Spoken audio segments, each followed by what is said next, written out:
নমস্কার বন্ধুরা, আমি আবার চলে এসেছি নতুন রেসিপি নিয়ে। আজকে রান্নার রেসিপি পান্তুয়া।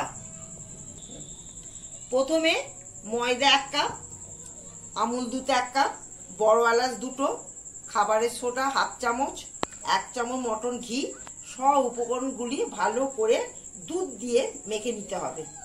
তারপর গোল করে নেব, পিস করে নেব। দেখুন মেখে রেখেছি, এইটাকে গোল করে নিতে হবে।